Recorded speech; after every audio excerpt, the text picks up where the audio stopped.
Buenas tardes, muchas gracias por haber venido a esta actividad de el Servicio de Oftalmología del Centro Médico Center La Trinidad. Es una actividad que venimos haciendo el año pasado en el departamento de córnea, y el objetivo que tenemos con ustedes, con los residentes, uno, de que estén al tanto de estas nuevas tecnologías y la utilidad, gracias, Marilena, y la utilidad que puede tener para ustedes. Los participantes, yo soy el doctor Alberto Rodríguez. En este momento soy jefe de servicio de oftalmología del Centro Docente de la Trinidad. La doctora Karen Chacón, que ella hizo el fellow con nosotros de lentes de contacto y superficie ocular. Y es adjunta de Domingo Luciano.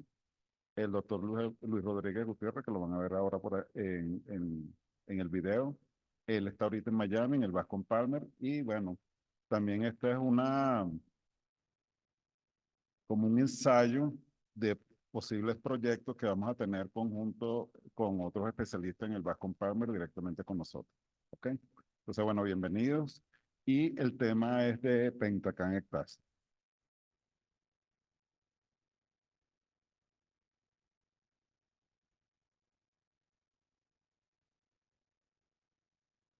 Bueno, como bien dice el doctor, buenas tardes. Para nosotros es un honor tenerlos hoy aquí, compartir esta clase, capacitarnos todos, aprender todos, desde lo más básico hasta lo más complejo que puede parecer este tema, un poco abstracto para la mayoría de los oftalmólogos. Los puntos que vamos a tratar el día de hoy, pues bueno, de lo básico a la elevación, proyección paquimétrica, Bellin-Ambrosio, proyección de ectasia mejorada, el ABCD, vamos a hablar un poco de índices, de las ectasias y hacer especial énfasis en que no todo lo que parece queratocono es un queratocono.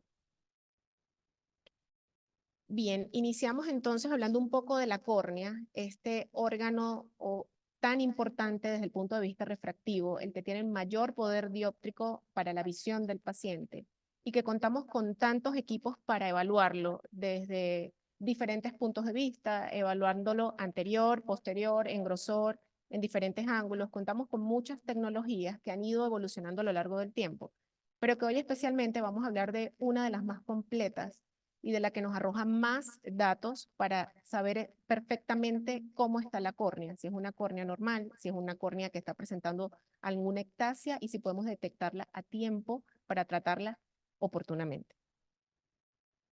Entonces se nos viene a la mente el concepto de topografía, muy nombrado, a veces subestimado. La topografía, pues bueno, etimológicamente viene del griego topos, que significa lugar, y grafía, que significa escrito o registro. Lo que busca es hacer una reconstrucción matemática de esa superficie ocular, de la superficie corneal específicamente. Evalúa la curvatura, el relieve y la regularidad de la superficie corneal anterior. Y en esto hago especial énfasis. Es la superficie corneal anterior. Se basa en la proyección de los anillos de Plácido sobre esa superficie corneal. Esa proyección va a generar un análisis cuantitativo y se le asigna un valor y un color a cada uno de esos datos que nos arroja la topografía. Recordemos que evalúa la cara anterior de la córnea y que cuando hablamos de esta escala de colores, pues bueno, los colores rojos o cálidos nos hablan de mayor potencia, de mayor curvatura y de menor área de estudio. Los colores fríos, azules, nos van hacia la menor curvatura, lo más plano y más área de estudio. Y bueno, los colores verdes y amarillos son los que consideramos un poco más dentro del rango de la normalidad. Desde lo básico, recordemos que la córnea tiene una zona central, una zona central de aproximadamente 3 o 4 milímetros, una zona paracentral que va de 3 o de 4 a 7 milímetros, una zona periférica o de transición, muy importante cuando también vemos algún tipo de warpage o de moldeamiento corneal por uso de lentes de contacto, y una zona limbal ya hacia el área de los 11-12 milímetros. Entonces, cuando hablamos de los principios ópticos, el principio de proyección es el que los anillos de Plácido se reflejan sobre la córnea. Esto emite un valor numérico que se registra en una escala colorimétrica, como lo acabamos de mencionar. En cambio, los equipos que utilizan un principio de reflexión utilizan una o dos cámaras que buscan evaluar no solo la superficie anterior, sino también la superficie posterior de la córnea y el grosor o la diferencia que estas dos proyecciones puedan mostrar. Entonces, como bien vemos aquí, el sistema Chainflux utiliza una cámara de fijación central y una cámara rotatoria 360 grados para evaluar de una manera más integral la córnea desde todos los ámbitos. Es entonces cuando entramos en el concepto de tomografía corneal. Y hago especial énfasis porque creemos que es lo mismo y aunque utilizan muchos índices y parámetros similares o aunque los dos puedan evaluar la misma superficie, no es lo mismo una tomografía corneal que una topografía corneal. Esta... Y quiero complementar lo que dice Karen en el sentido de que ahorita en Corning, para diagnóstico, especialmente lo que vamos a traer ahorita de keratocono, el equipo más importante es la tomografía. Y si ustedes se van dando cuenta durante la presentación, hay imágenes en topografía, que no nos dan el diagnóstico de el keratocono, a no ser que manejemos bien el área de tomografía, y son algunos de los puntos que vamos a hablar nosotros con ustedes. Entonces es muy importante que ya nosotros ir aceptando que la tomografía es esencial para el diagnóstico de keratocono. Bueno, además de evaluar esta superficie, vamos a evaluar el espesor de esa córnea, por supuesto, la paquimetría de la misma, el volumen y el tamaño de la misma. Bueno, entre las bondades de la tomografía corneal tenemos las elevaciones anteriores y posteriores. Es un método que evalúa no solo cualitativa, sino cuantitativamente los datos de la córnea. Emite imágenes en alta resolución, mapas paquimétricos, además de la evaluación de la córnea propiamente, que es lo que vamos a tocar hoy para el tema de las ectasias corneales, pues podemos utilizarlo para evaluar la profundidad de la cámara anterior, del ángulo, perdón, la distancia blanco a blanco cuando necesitamos hacer adaptaciones de lentes esclerales, por ejemplo, los desórdenes ectásicos, que son los que vamos a evaluar específicamente hoy. Podemos evaluar superficie corneal, aberrometría. Es un estudio de fácil interpretación, aunque pudiera arrojar confusión en muchos de nosotros si no somos muy detallistas y si nos dejamos llevar solo por los colores que tradicionalmente conocemos.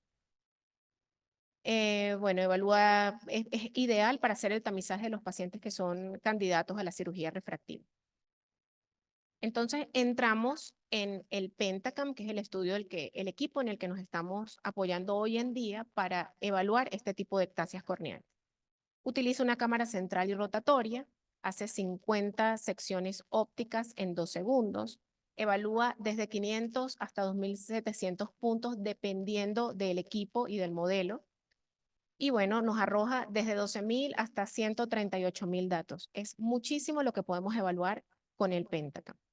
Se llama Pentacam porque sus 5 objetivos o sus 5 puntos principales son el análisis 3D del polo anterior del ojo, la paquimetría corneal, es un topógrafo corneal que evalúa la superficie anterior y posterior de la córnea, analiza el cristalino y nos arroja datos de aberrometría que otro equipo difícilmente va a arrojar.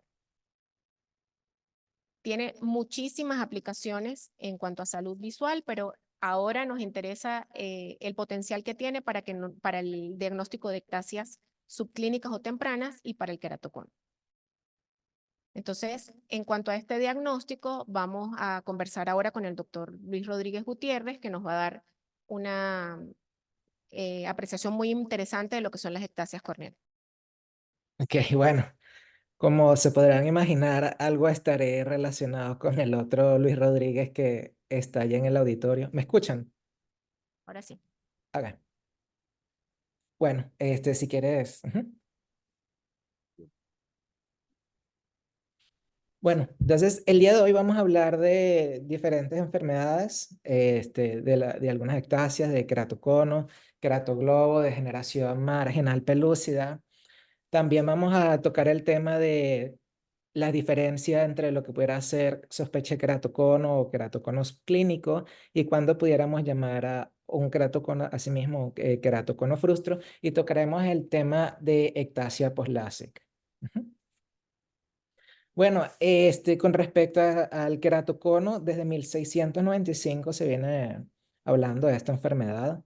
Tenemos dibujos de la forma cónica de la córnea, como pueden apreciar abajo a la derecha de Wardrop desde 1808, y ya hay libros completos de la revisión del tema, como ese presentado por el doctor John Nottingham en 1854, por lo cual es una enfermedad de lo que ya se tiene no solo décadas de experiencia, sino ya siglos en experiencia, diagnóstico y manejo.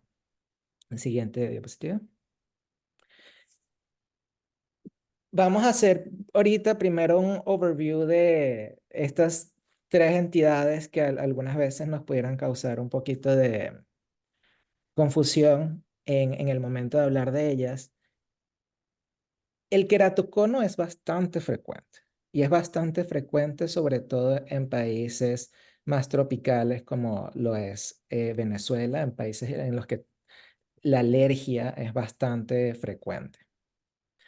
Usualmente la enfermedad es bilateral, el consenso global del queratocono lo toma como que siempre es bilateral y ahorita hablaremos por qué, sobre todo en el momento de la definición.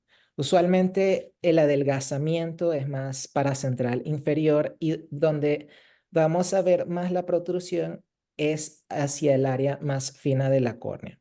Asimismo, por los depósitos de las partículas que puedan abrir en la lágrima, se puede depositar hierro en la córnea, pero más que nada es por la manera en cómo se comienza a distribuir la lágrima en esta entidad.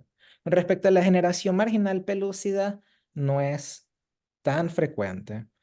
Me puedo acordar del número de pacientes que he visto con degeneración marginal pelúcida y eso que cuando realicé mi fellow de córnea en el hospital para la Asociación para Evitar la Ceguera, veíamos muchos pacientes todos los días y probablemente habré visto 2 en todo el año. Se describe que es bilateral, usualmente entre 20 y 40 años, probablemente más después de los 40 años. Lo que sucede es que hay un adelgazamiento inferior, como se observa en la imagen B, donde se forma una banda de adelgazamiento de 1 a 2 milímetros y sobre esa banda crea una debilidad y encima de esa banda es donde se sucede la protrusión. Entonces, el área más ectásica no va a ser el área más delgada, que ahí es donde tenemos una importante diferencia con el queratocono. Además que el área más delgada va a ser bastante periférica. Con respecto al queratoglobo, también es extremadamente raro. Probablemente he visto uno solo en toda mi carrera.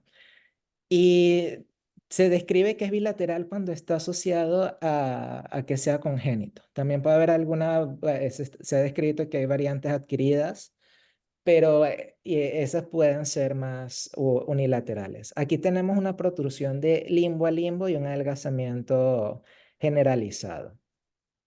La siguiente, pues, entonces aquí tenemos unas imágenes representativas de queratoglobo donde pueden observar que hay un adelgazamiento de limbo a limbo con una ectasia generalizada, ya no en forma cónica, que se ve representada en la imagen de la curvatura axial inferior.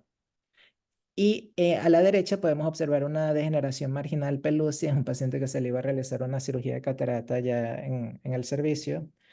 Y se observa en la imagen tomográfica las tenazas de cangrejo y ahí pueden observar en el OCT el importante adelgazamiento corneal periférico que también se aprecia en las fotografías superiores. El siguiente.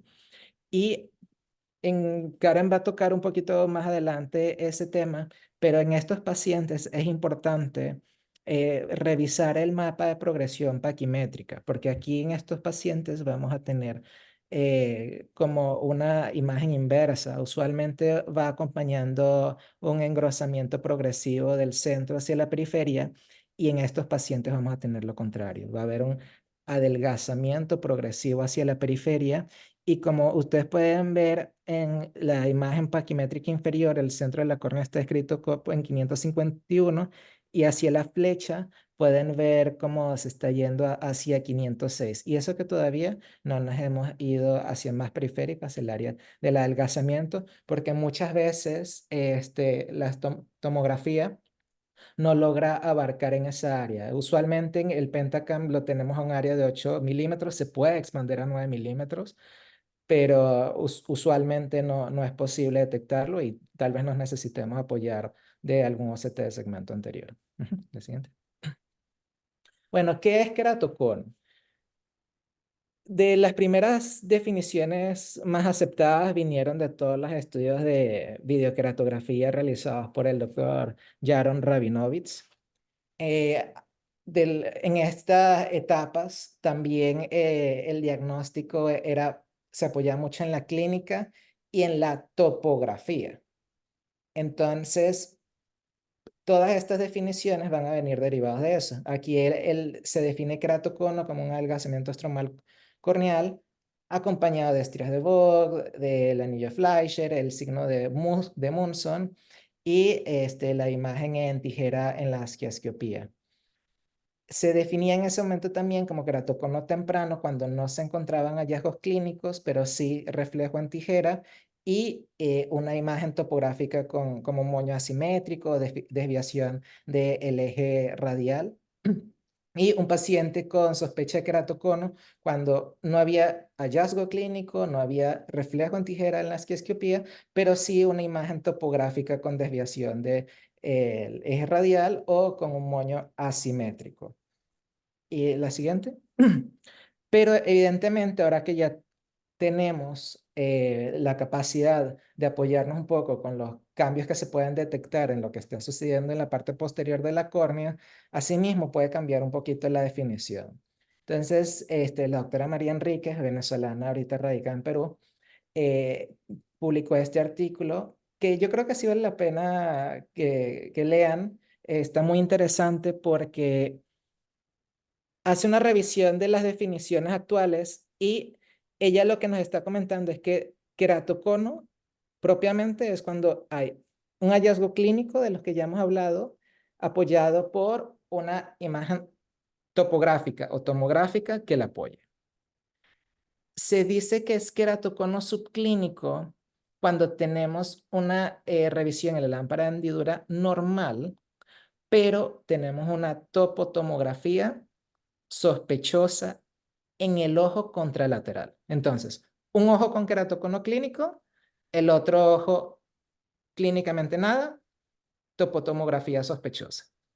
Y cuando se habla de forma frustra, cuando tenemos un ojo igual con queratocono clínico y en el ojo contralateral no se encuentra nada en el examen clínico y no se encuentra nada en la topotomografía.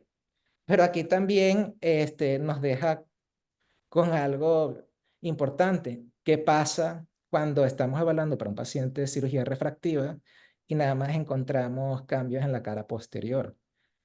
Ahí no entra ninguna de las definiciones actuales en ese artículo la considera. Yo ahí es donde pudiera considerar decir sospecha de queratocono, revisar la edad del paciente, etc. En forma frustra también hay que considerar la edad del paciente. Yo creo que un paciente de 14 años, 15 años con un queratocono clínico en un ojo y en el otro ojo que sea normal a la topotomografía, no se puede hablar que el queratocono está frustrado en ese momento, porque hay que esperar la evolución natural de la enfermedad en los siguientes 20 años. La siguiente. También una de las formas de clasificar a queratocono ha sido bastante atacada a través de los años, porque se dice que es una definición bastante viejita, pero la realidad es que todo ha partido de lo que describió Amsler entre 1930 y 1938 en base a topografía de reflexión que se ha ido complementando con, por ejemplo, estos criterios de Crumey, ya 50, 60 años después, que se agregó la posibilidad de caracterizar en dioptrías la imagen en discos de plácidos que se estaba observando, porque antes no era posible. Amsler solo hablaba de qué tan cerca o distorsionadas estaban las mirillas y básicamente el grado de desviación que podía observarse de 8 a 10 grados, etcétera.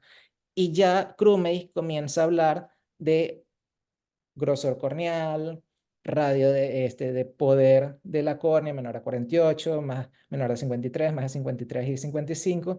Y ahí es donde se comienza a hablar de esta clasificación de Amsler-Crumey. Pero cuando él la publicó en este artículo fue Crumey solo. Fueron los demás oftalmólogos que le quisieron dar el reconocimiento a Amsler, que ya había hablado de 4 etapas similares a lo que estaba describiendo Crumey 60 años después. Siguiente. Ok. Entonces, bueno, el consenso global de queratocono nos dice que es una enfermedad asimétrica y también nos dice que es no inflamatoria. Ese es otro concepto que ha ido cambiando. Siguiente. ¿Qué se ha ido aprendiendo a través de los años? Que en las lágrimas de estos pacientes podemos encontrar citocinas interleuquinas proinflamatorias. MMP9, factor de crecimiento tumoral alfa, interleucina 6, y tiene completamente lógica, porque en estos pacientes estamos observando una remodelación corneal. Entonces, más bien lo que pudiéramos estar enfrentando en estos pacientes es una inflamación crónica bajo grado, que está permitiendo que todas estas proteínasas estén modificando y adelgazando en la córnea en áreas de mayor vulnerabilidad. La siguiente. Un momentico, Luis. Ujú. Nosotros aquí en el servicio, en el año 2017, con la tecnología de nosotros, hicimos citología conjuntival, en el cual Luis nos apoyó y ese artículo está en revisión para publicación. Ahí se demostró con nuestra tecnología de que había inflamación en estos pacientes. Cuando se le hacía el Nelson, todos estos pacientes con queratocono tenían inflamación. Lo que nos llamó la atención es que el grado de inflamación también iba relacionado con el grado de queratocono. Conseguíamos Nelson bajos en queratocono bajos o moderados y en los altos hasta grado 3. Cuando se le hace el interrogatorio a estos pacientes de si eran frotadores o no, eran frotadores. Y también lo que conseguimos en ese estudio es que eran frotadores de nudillo, especialmente eran de nudillo. Entonces, complementando lo que estaba diciendo Luis en el sentido, no sabemos si el queratocono es inflamatorio o no, pero sí está relacionado con una enfermedad inflamatoria, en el cual puede estar involucrada la progresión del queratocono. Si quieres seguirlo. Ujú. Entonces, bueno, en todo el mundo hay queratocono. Ambos géneros tienen queratocono. Sí hay una prevalencia variable en diferentes grupos étnicos. Tenemos reportes de países del Medio Oriente, Arabia Saudita, etcétera, que tienen muchísimo queratocono. Por esas mismas razones técnicas como DALC, se desarrollaron. Fue en Arabia Saudita, precisamente por el expertise que adquirieron, bueno, DALC con Big Bubble, estos cirujanos con una enfermedad que veían de manera frecuente. Y bueno, lo que les decía el queratocono unilateral, sí es posible encontrarlo, pero es más fácil clasificarlo como un paciente que tiene queratocono ojo derecho y queratocono frustro ojo izquierdo. Entonces, yo creo que no vale la pena mucho entrar en semántica que algunos oftalmólogos a veces buscan de tratar de mostrar como algo que vale la pena de publicación, etcétera, o llevarle la contraria al resto de los corneólogos. Entonces, típicamente se presenta en la adolescencia y progresa hasta la tercera y cuarta década. Ujú. El siguiente. Y así como la definición de queratocono ha ido cambiando con el tiempo, también ha ido cambiando la prevalencia. Tenemos ese artículo en 1986 que prácticamente este artículo se apoya mucho es en la parte clínica y reflejo en tijera. Ahí como pueden observar, un estudio de 48 años, desde los 40 hasta los años 80, y nos ponía una prevalencia de 54.5. Pero, siguiente. Pero si vemos, por ejemplo, artículos más recientes, como este publicado en un estudio poblacional de Holanda, ya con técnicas más modernas de detección, que sí se toma en cuenta la tomografía, y nos vamos a una prevalencia de 265 casos, o sea, 5 veces más. Y todo tiene que ver, porque ahorita ya tenemos tecnología, como estaba hablando previamente mi papá, que nos permite revisar los cambios que se están sucediendo en la cara posterior primero, y de esta manera realizar un diagnóstico más temprano de queratocono. Ujú. Bueno, como hay varias enfermedades en medicina que se habla de un mecanismo de doble golpe, probablemente el queratocono también pueda entrar en ese grupo, en el cual tal vez pueda influir un poco la herencia, pero definitivamente un factor bastante importante es el tallado ocular. En todos estos pacientes que tienen queratocono, hay que estar preguntando si es un paciente frotador, la manera en la que duermen, el simple hecho de estarse presionando de alguna manera algún ojo durante el sueño, que eso puede inducir un queratocono unilateral. Y microtraumas asociados, por ejemplo, también a lentes de contacto, preguntar por alergias oculares, dar tratamiento para la alergia ocular, que no tener miedo de iniciar algún esteroide para alguna conjuntivitis alérgica de ser necesario.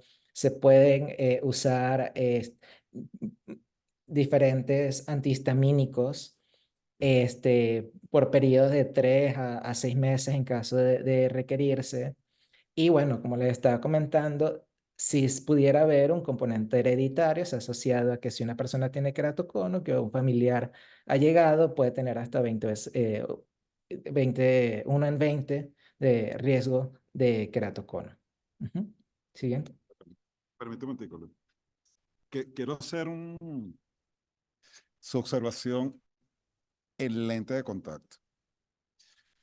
¿Qué pasa?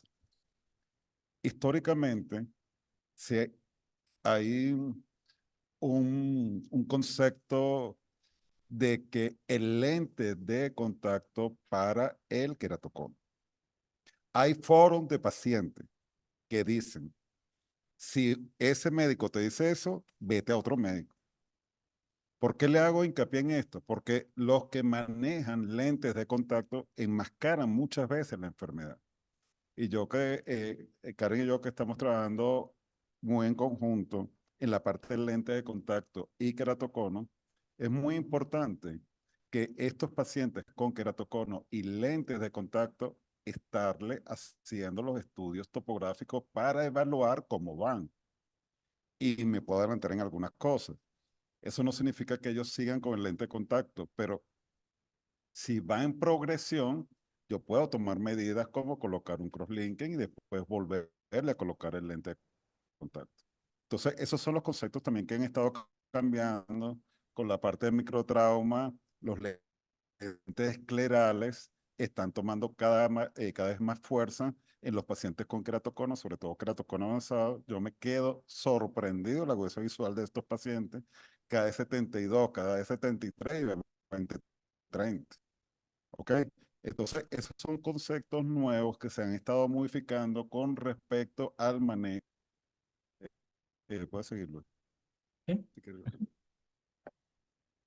La siguiente.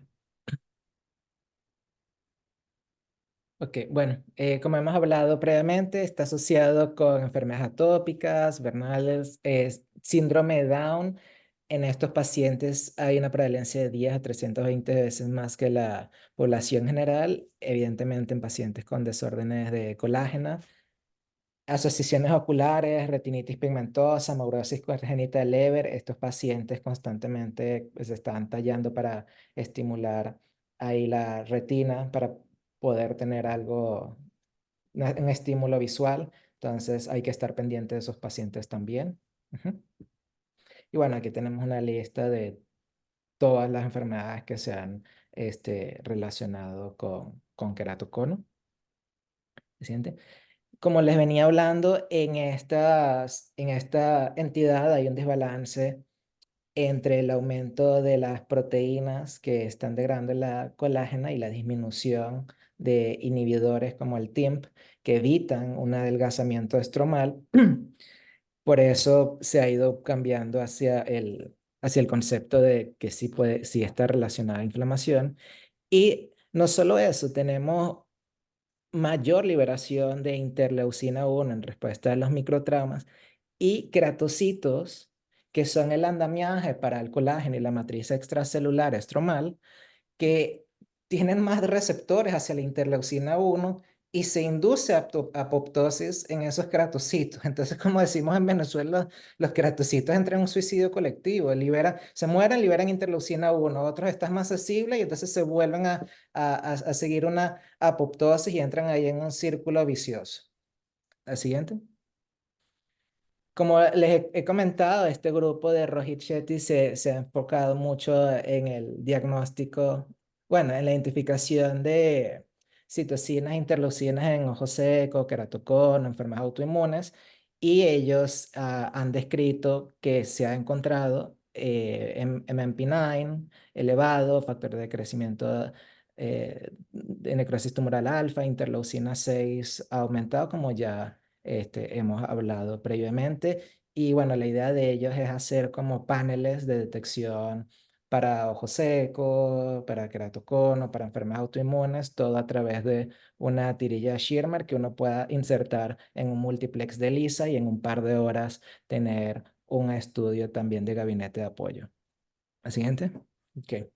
Entonces, sí se ha encontrado que gemelos monocigotos pueden tener más queratocono que la población general, lo que sí nos habla de que hay alguna predisposición genética, pero jamás descartar un desencadenante ambiental, si, alergias, tallados, enfocarse mucho en cambios de conducta.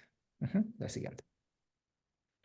Asimismo, se han tratado de estudios, de sacar al mercado estudios genéticos como el ABAGEN de Avelino, que trata de identificar más de 70 genes. Entonces, era un estudio poligénico que te daba un resultado de 0 a 100 y te decía, en base a la cantidad de genes que tenías positivos, digamos como un score genético de queratocono. Pero volvemos a lo mismo. Si tú tienes un paciente que tiene un score, no sé, alto de 80, 90, pero el paciente nunca se frota, evidentemente su riesgo puede ser muchísimo menor que un paciente que tenga 50 y tenga alergias y se la pase frotándose los ojos todo el día. Es un paciente que a mí me preocuparía mucho, especialmente si desea una cirugía refractiva, particularmente LASIK. Siguiente. En el... Bueno, adelante. Ahorita me ha tocado la oportunidad, en este momento se está realizando el segundo consenso global de queratocono y yo estoy invitado. Ayer me tocó responder los cuestionarios que mandan, es un grupo de expertos de queratocono a nivel mundial. Y me ha llamado la atención este punto. Es decir, hay que prestarle atención porque ellos vienen haciendo preguntas acerca de este punto. Entonces, se está desarrollando de una manera muy importante que pronto lo vamos a ver como parte de las herramientas del diagnóstico de queratocono.